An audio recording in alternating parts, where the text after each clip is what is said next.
This is Shutout Sessions with KyTheGoalie. Today's guest isn't just in the lacrosse world, he's one of the voices shaping how we see it. As the host in the Sticks In podcast and one of the writers for USA Lacrosse, he's breaking down the game for fans, telling the stories that matter, and pushing the sport forward every single day. Let's get into it. Here's Dan Arestia. How you doing today? I'm doing great, man. Thank you for that very kind intro, and thank you for asking me to come on. Thanks for having me come on today. I'm pumped. Yeah, it's lovely. I'm really pumped for you to have on. All right.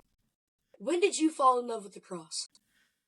So I am, in terms of like the lacrosse world, I think I'm one of the old guys in it, I guess. I've been around lacrosse since the early 90s. I started playing lacrosse in 1993, and I was a kid who always needed to be moving. I was a kid who, like, baseball was not going to work for me. Standing still playing sports was not going to work for me. I needed to be out there running and doing things all the time. So the sports I played and I found I loved the most when I was, growing up were soccer and basketball, and then lacrosse for sure once I got introduced to it. I grew up in a town called New Canaan in Connecticut, where lacrosse is the sport. So it was the sport that everybody else was going out to do. So I went out to do it as soon as, in those days, third grade was the earliest that you could do it. So that's when I went out to do it. And just being out there with my friends running around, it was easy to find like joy in it and love it. So I started playing then. I played all the way through high school and college, and then got into coaching. Like I wanted to be around it all the time. I really enjoyed the way lacrosse flowed as a sport, the kind of the nature of the gameplay, the way it strived to always be moving and always be fast. So I started loving it as soon as I could play it. Who are some of the players and coaches that made the biggest impact early in your career? So we're coming from where I came from in New Canaan. As I said, it's a place with a lot of lacrosse history. So, I remember being a kid, and, he was older and he was out of high school by the time I was, of the age where I was going to start playing. But Andy Towers is from New Canaan. So you would see Coach Towers come back and run youth clinics all the time, and he would always be around. And he was larger than life then, like he is now. So, he was a guy who his like the energy and the positivity and the fun he brought to clinics and everything definitely made you excited to be there. And then my high school coach was a guy named Howard Benedict, who is, if you've been around this area, everybody kind of knows Howard. Even when I was in like middle school or in high school, before the days of like social media, before the days of like the internet, you would go to camps, or you would go play in other places, and you would say you were from New Canaan. People would say, "Oh, you play for Howard," or "Oh, you know Howard." And Howard was a guy who was anybody would tell you he was a little weird. He's a little out there. He spoke very slowly, and he was very deliberate with everything he had to say. That was his tone all the time. But he knew he wasn't great at always communicating, but he knew what was best for everybody and the place where everybody would be successful. And his kind of commitment to that, through sometimes the politics that comes in youth sports and some of the noise that comes in youth sports, the way he kind of stayed true to what he wanted to do for his players, I thought was something really admirable. So those are guys for sure. And then there were guys like Dave Curry, who was a Team USA attackman from New Canaan, and Tyler Hardy was a defenseman who played at Duke, who was like one of the first defensemen I ever saw play man up. And I was, one of those guys who said, "Oh, I didn't know you could do it that way, that you could, that you could change the rules of the game that way." Later on, I had the same kind of revelation when I watched Joel White playing at Syracuse. He changed the way I thought about how guys could play lacrosse. So guys like that really kind of shaped the way you experience the game, are the guys that had the biggest impact on me. You've been around the game in so many different roles, playing, coaching, media, and everything. Like, what's the hardest role to do, and why? Well, they're all really hard in their own way, right? Playing at any level requires you to spend a lot of time working, to be on the wall a lot, to practice a lot. And if you're in an area where there's a lot of kids playing lacrosse, and especially once you get to higher levels, if you want to be a kid who's on the field, you probably have to outwork a whole lot of other kids. So that, like, there's a challenge there. Coaching is difficult because every generation is different. Every player is different. And you have to find the way to reach a player and allow them to kind of reach their maximum potential. And then the media role can be hard because the way the way that I do it, or the way I strive to do it, is to be as independent as possible. And that can be frankly like lonely sometimes. Yeah, I do this as a guy on an island, doing it my way without, I'm beholden to nobody. I'm not owned by anybody. I don't have to say anything that for somebody else because they're paying me to say it, anything like that. And doing it that way makes you kind of be a person who can be alone, and that can be hard sometimes. So they all have their own challenges. Right now I'm doing the media thing, so I probably think the media thing is the hardest. Just full on recency bias there. If you could go back and give yourself one piece of lacrosse advice, what would it be and why? That's a tough question because everybody's going to have like the things they wish they did and all that. I would say one thing would be when I was kind of starting to come up in high school, you get to be at a certain age where once you hit, like 16, 17, 18, you feel like you got all the answers. You feel like, nobody can tell you anything. You know what's best. Coach doesn't know what he's talking about, or, I'm not, this is happening because coach doesn't like me or whatever. I think the advice I would give myself is just put yourself in a position to be on the field as much as you can and take the coaching that you get. And you don't have all the answers. You don't have it figured out, man. You might think you do. You might think you're 17 and 18 and invincible. You ain't. You got a lot to learn, and get out there and start learning. All right, so let's talk a little about your Sticks In podcast. You've built the Sticks In podcast for a must-listen show. What inspired you to start it? It's very nice of you to say it's must-listen. I appreciate that. I started it, I guess I had gotten to a point where a lot of the stuff I was doing just on social media, or I was doing some written stuff here and there. And I felt like there were topics that I wanted to try and have a longer discussion about, or offer a longer form viewpoint on. Or sometimes there's just something where you feel like, man, this would be better if I could just say it rather than try and write it down. Or it's, if I tried to write this down, it would be 800 pages long and nobody would read it. So it just sort of, I saw it as an opportunity to kind of do something different. And then the other inspiration for me starting to do it, honestly, was my wife. I was at a point with the lacrosse stuff where I was like, I felt like maybe I was where I had kind of hit a ceiling, and I kind of was comfortable where I was at. And I had kind of made peace with myself saying, I don't know if this can get any bigger. This was now, like however long it's been, several years ago.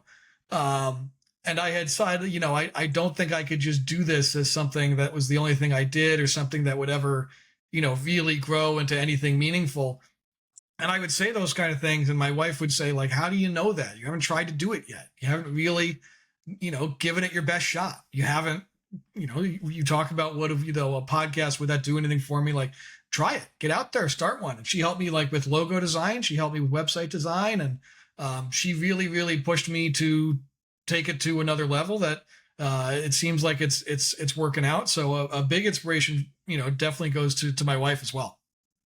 Yeah, it's great to have someone that pushes you to do things. That's really good that helped you. What's one episode that really stands out from the rest and it's your favorite? My favorite, I've had a couple that I've really enjoyed. I had an episode, Paul Rabel came on around this time last year, and we got to have like a really candid discussion about like lacrosse stuff, but like about some of the stuff about the way the league operates and things that they do. And some of it like was probably a little dry, but I thought that discussion was one I'd always wanted to have with him. So that's definitely a favorite of mine. And then some of the interviews I've really had fun with. I loved talking to Asher Nolting. Asher is such a great conversation. His personality is so big. He's going to tell you the truth. He's going to have fun with you. So Asher was great. And then I had a great time talking with Xander Dixon too. Talking to Xander Dixon about what it's like to play with guys like Jeff Teat, growing his game from, when I was first introduced to him when he was at Brunswick, he was a guy who played at X and was a dodging attackman and was like a quarterback. So talking from like, all right, take me from the first time I saw you at Brunswick to what you're doing now. They're very different. Talking about the people who kind of helped steer him towards that and helped him evolve his game. I thought that conversation was great. So favorites are definitely all my favorites are probably interviews. But it would be interviews with guys like Paul, and then Asher and Xander were both really good, fun interviews for me. So USA Lacrosse plays a big role in growing the sport. What's one thing people don't realize about that? It's hard. It's really hard. I guess when you talk about like growing the sport, lacrosse is in a weird place where sometimes there are things that are going to grow the game that are really good for the game, but we lacrosse folks can sometimes be very stuck in our ways.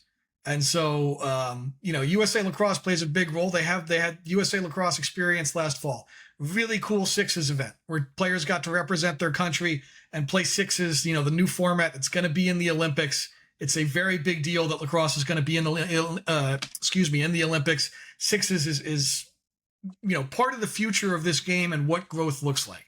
But there's a lot of folks who are like, I want to just watch field. I don't like sixes, or I just want to watch box. I don't like sixes. I don't want another thing. It's no good. And one of the things you kind of have to realize is USA Lacrosse has to persevere sometimes through the noise of the sports zone fans of saying like, this is the future. This is where we're going. This is the Olympics. And this is the key to bringing more people to the sport and to introducing the sport and making it accessible to more places around the country, around the globe. And when somebody comes to see it and like the comment section or the way people talk about it within lacrosse is like, oh, we don't like this. I don't want to do this. It's like, that's not welcoming. And you have to find a way to persevere through that and keep saying like, this is the future and this game wants you here. And this is the format that we want you to play so that you can understand it and grow. And you'll probably like field and box too, but this is a really good way to introduce it. So a challenging role that USA Lacrosse plays is exactly that. World Lacrosse really too, that, we have a format that's in the Olympics. That's massive. This is massive for the sport. This is huge. And sometimes you have to battle through the people who are the fans of the sport to, get it to where you want it to go. Yes, that's actually really cool because a lot of people don't realize that. That's in the question. And that's really cool that you told us about that. If you had unlimited resources for 1 year, what's the craziest, most game-changing project you'd want to launch to grow the game? Unlimited resources let you do a whole lot. Like there's a lot of possibilities with unlimited resources. I think of unlimited resources and I think, all right, that means I have infinite money. And what I'm doing with infinite money is putting lacrosse at like D1, men and women, everything, the whole shebang, top tier program at Oregon, at Texas, at Stanford, at USC, at I guess I would like to add men's to Northwestern, at Florida, at BC. Like I would go to anybody who's a Power 5 football team in college football. I am fully funding men's and women's Division I college lacrosse programs at every single one of those schools. I don't think like having that kind of growth and everything and putting that caliber of program in that many places around the country obviously changes everything about lacrosse. So with infinite money, I'm putting lacrosse in every Power 5 football school that there is has, I snap my fingers like Thanos and they add men's and women's D1 lacrosse. That's what I'd do. I definitely add men's lacrosse to Florida. That if Florida had a men's lacrosse team, that'd be fun because I whole state, man. Florida State, Miami, all of them. Yeah, bring D1 there. Let's go. Yeah.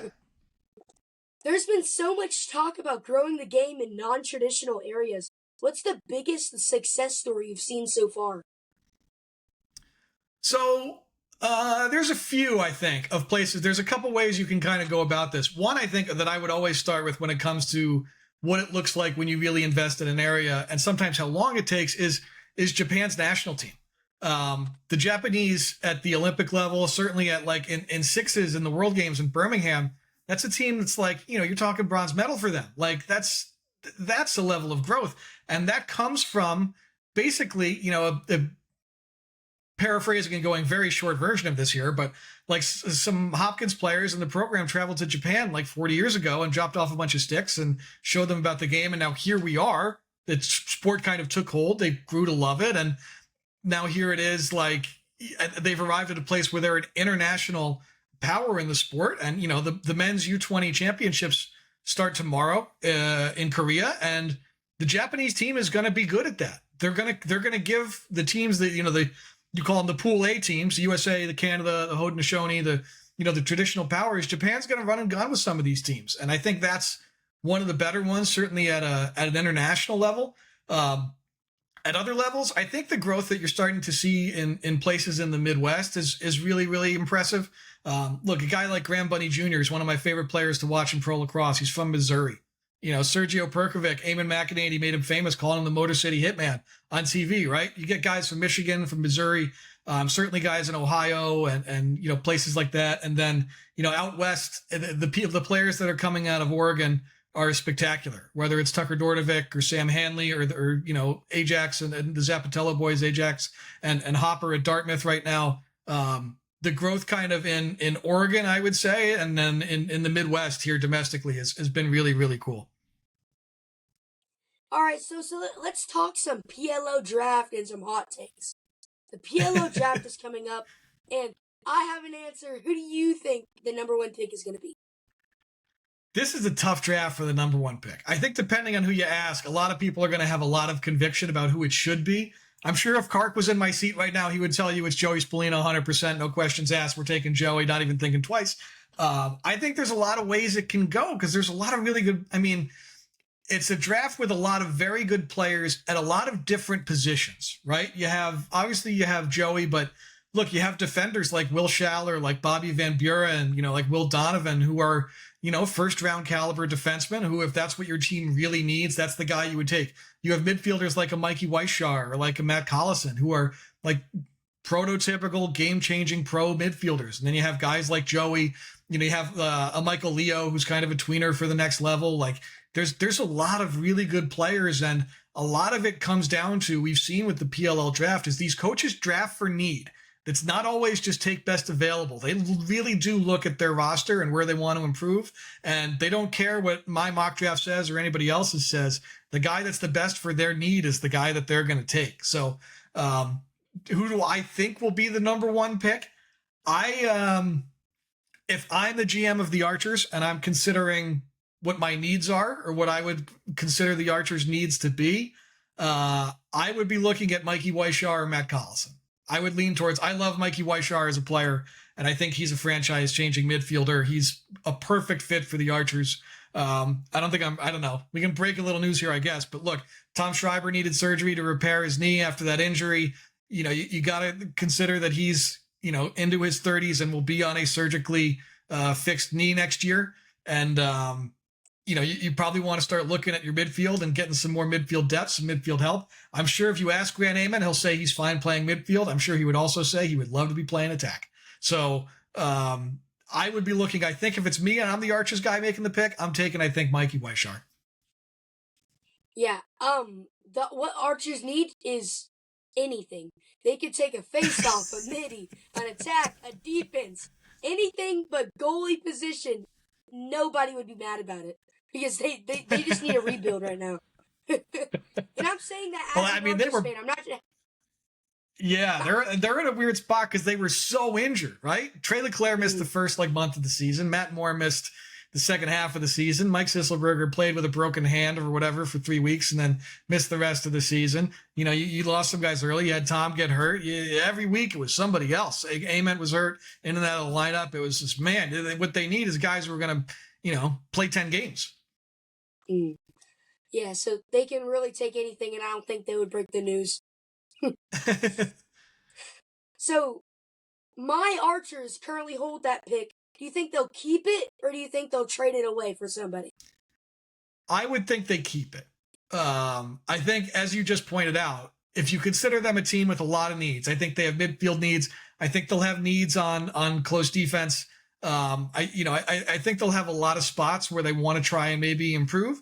And I think if you have a lot of openings and you look at kind of this draft and kind of the variety of players available, I think I would keep that number one pick. I realize as I say it, I'm probably making the case to trade it for more picks because there's a lot of different plug and play pieces out there. But it's not often you get the number one pick. And when they've had it in the past, it's been okay for them. Like the first time they had it, they took Pat Spencer, and I guess that didn't really work out for them. But the next time they took Grant Ament, and that has worked out. They've got a guy who's won Attackman of the Year. They've got a guy who's been a Midfielder of the Year finalist. If they gave Rookie of the year he was a rookie, he would have won Rookie of the Year. So he's when you pick that high for them and they draft really, really well, Croach Bates and then Brian Cavanaugh does a lot of like draft prep and player evaluation stuff for them. Coach Cavanaugh does, and they do a really good job finding players who are going to help them. They draft really well. So I would keep that number one pick and try and make sure whatever they consider their biggest need, they knock it out of the park. And then you just try and, fill in the blanks after that. If they did trade it, who do you think the team would try to get up to a higher spot, and who do you think they would trade it for, or what would trade it for?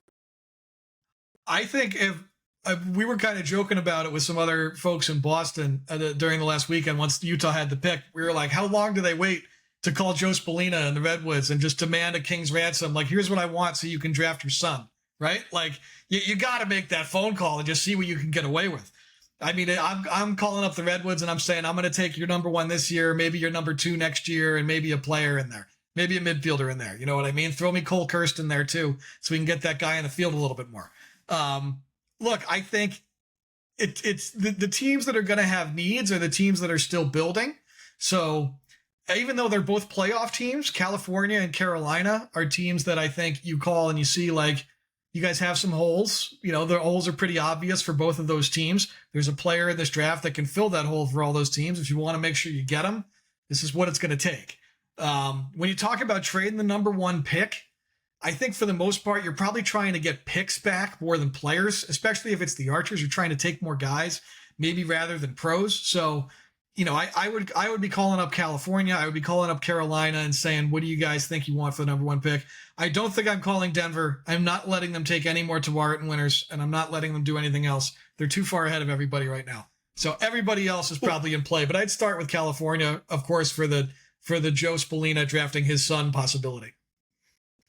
Yeah, I'm calling up California right now. I'm saying if you don't give me Ryder Garnsey, then we're never gonna trade your son. We're gonna keep him for the rest of his career. Yeah, he'll be an Orange forever. Q's and then Utah. Yeah. Which prospect in this year's draft has been the biggest potential in your eyes? There's a lot of guys who are really, I think, potential game-changing guys who are gonna really kind of blow it up at the next level. I think a guy that I really like in this draft, and it's going to be a weird year because of his position, but Aiden McGuire is a short stick D-midi at Duke who, depending on who's picking first, or whether it's Utah or somebody else, but he is honestly first overall level good as a short stick defensive midfielder. He changes the way that Duke plays defense. You can see that they just don't slide to him because he covers like a fifth pole. He runs the field like, better than anybody on their team. He'll hurt you in transition. There were almost times where if you listen to, I podcast a little bit with John Donville, but we would talk about Duke, and it was like the team defense was almost so confident in him at times that it like hurt the defense behind him. But I think Aiden McGuire is a guy where if he's all in to be a pro for a long time, he will be a guy who's a lockdown, game-changing between the lines midfielder for years in the PLL, like a Tyler Warner caliber short stick D-midi is Aiden McGuire. Who's one sleepy pick do you think people are not talking about? It's tough to say. It's tough to say now. I guess maybe now is the best time to say because we're so far away from it. But there are a couple of guys I guess I really like. I know he's not a sleeper, but Silas Richmond at Albany is going to make a million highlights and is going to be a guy that will sometimes maybe not get as much pub because he's at Albany, and sometimes they suffer from the you don't play in the ACC or the Big Ten, so you might not get as many views as other folks. So Silas is special. I would say I'm always a D3 guy. Jack Magnari at Tufts is a special offensive talent who could score from anywhere. I know during Tufts and Dartmouth scrimmage in the preseason basically every year, And I know last year when the scrimmage was going on, there were folks at that game who were saying that Jack could start for any team in America. And that's not just D3. That's regardless of division, Jack McNary is good enough to play for anybody. So if I think Jack is a guy whose stock could go up this year. Chad Palumbo, I think, is the perfect pro midfielder. Chad's an incredible, physical presence, does not need the ball to be dangerous, which is always going to be something that's valuable in the PLL. There's so many guys who get drafted as, he was a star attackman because he was the quarterback. Well, there's only one ball. You need guys who are off-ball weapons, too. Chad Palumbo is perfect for that. And another shorty D-midi, Jack Pilling from Richmond, I think, is a great two-way midfielder, great cover guy who could be a solid pro at the position. All right, let's get some start bench cut in. Let's go. A crazy yard sale as a defender, an absolute doorstep save as a goalie, or a perfect top left 2-bomb as an attackman. I am going to start the yard sale as a former defender who played extremely recklessly. I was always just hunting cause turnovers and putting myself in a horrible position. The idea of a yard sale is just like a big fat juicy steak that you're chasing. So give me the yard sale as the start. Give me what was the bench one? What was the second one? There was the yard sale, the 2-bomb. What was the third one?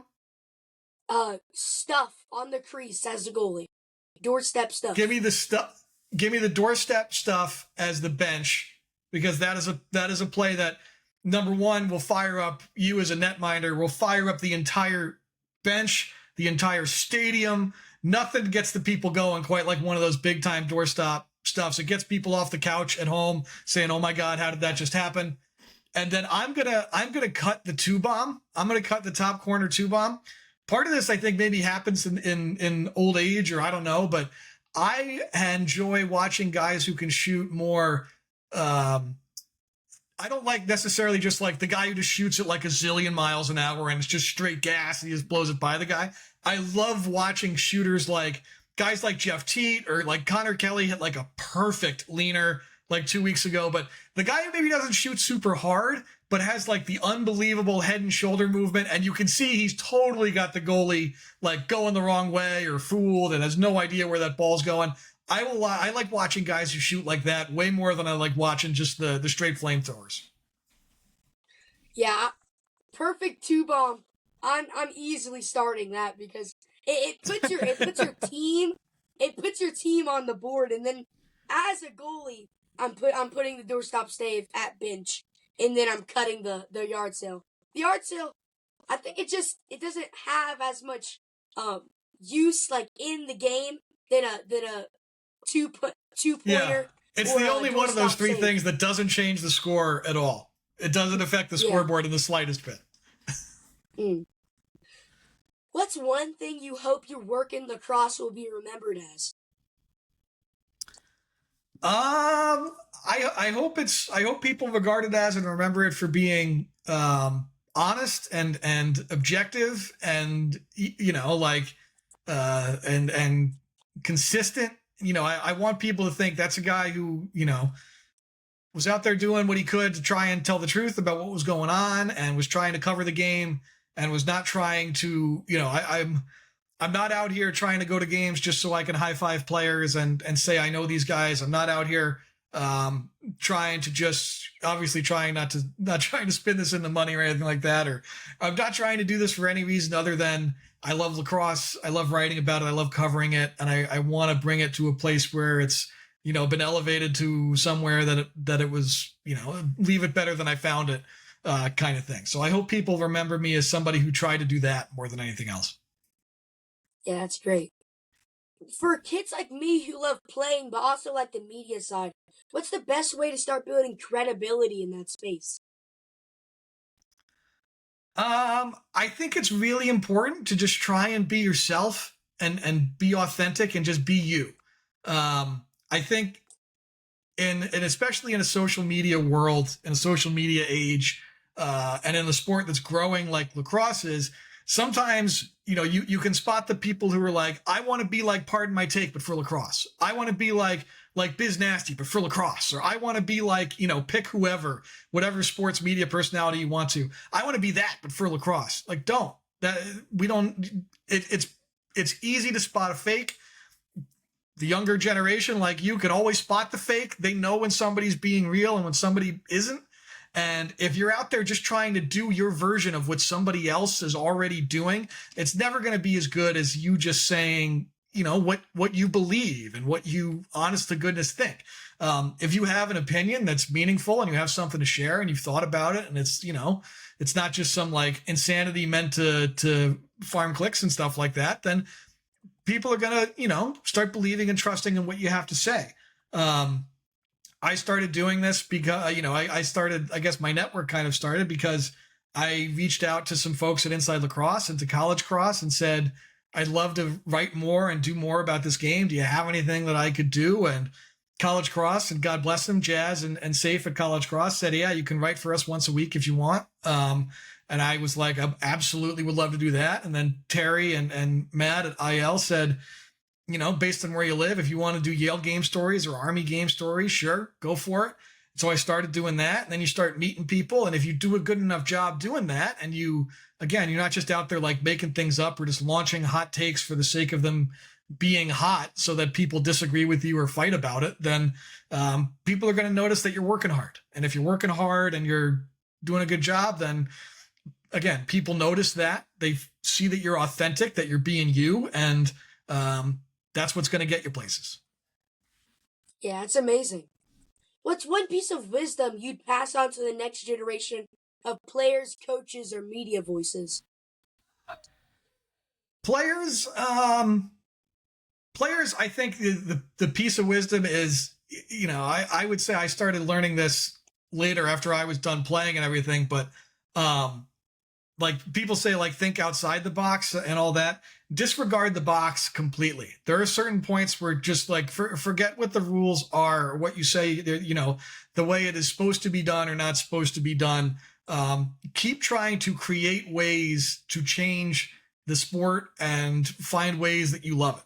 I was in Boston for that last PLO weekend, right? I'm standing on the sideline. We're watching the Archers play their last game, right? And I'm standing there. I'm actually talking to, I hate to name drop like this. I sound like such a goon. I'm talking to Paul Rabel as we're watching this game. And as we're talking, Trey LeClaire hits that one-handed, like, wizardry of a shot. That unbelievable. Both of us were just like, what was that? Are you kidding me? And for the record, like, if you guys have never seen Paul at a game, like, he really gets like that. He is truly in awe of what a lot of these players do now. And we're talking about it, and I'm just like, you know what, man? I think we're arriving at a point where if you want to be a pro, I think you kind of need to be able to do that now. Like, that's kind of just table stakes here. If you can't show up and do some cool stuff with one hand, Asher's throwing feeds with one hand. Ryder Garnsey's hitting, bouncing top corners to put a game away with one hand. And you see Trey on the run just rip a one-handed. Like, that was not in the math for lacrosse not that long ago. But for players, that's what we need from you. We need you to change what you need to be able to do to play at the highest level, because it inspires the youth to keep trying to change the way that they play the game. For coaches, I would say it's important to understand the players that you're coaching and the way that they respond. A lot of guys my age or guys older than me, grew up in an era where you just got yelled at, or it was all negative reinforcement. You can't do this, don't do that. You get yelled at and you got to run stairs and all that stuff. Times change, people change. And if you do that to a room full of players who are just going to say, F this guy, then you're not going to be a very good coach. You're not going to stick around very long. You have to find ways to, meet the generation of players where they're at, and that's where they're going to respond, and, find that line between being their buddy and being their coach and getting the best out of them. But, that's kind of the challenge for coaching for all time. Everybody's going to respond differently throughout the years, and you got to just kind of know your guys. And for media, I think I said it already. Be you, man. Be authentic. The old rule is have a take, don't suck. Just, have something to say and make sure it's something that you say, not something you trying to do a version of what somebody else would say if they talked about lacrosse and what you would think it would be like. Like, don't do any of that. Be you, and share yourself, and share kind of your thoughts about the game, and work hard, and people notice. All right, so this is your time right now just to plug any of your accounts or anything you want to plug. So, as you said, I got the podcast. I got Sticks in Lacrosse. You can also read a lot of the stuff I write at sticksinlacrosse.com. I write features, as you said, for USA Lacrosse Magazine, so you can see some of my work there. Most people interact with me on Twitter, X, whatever. You can find me there at Dan Arestia. I post a little bit to Blue Sky too, and I do a little Instagram too. Most Instagram is more of like my family and stuff, which most people don't care about, but some lacrosse stuff there once in a while. So you can find all my stuff there, man. And yeah, that's where you find me. You'll see me pretty frequently on all those platforms, and you can find me if there's a game anywhere within a few hours of where I live here in Connecticut. You can probably see me in person there. Don't be afraid to say hello. All right, big thanks to Dan for hanging out and bringing the heat on and off the mic. Between USA Lacrosse and Sticks In podcast, he's giving the sport the coverage it deserves. This has been Shutout Sessions with KyTheGoalie, and this is KyTheGoalie out.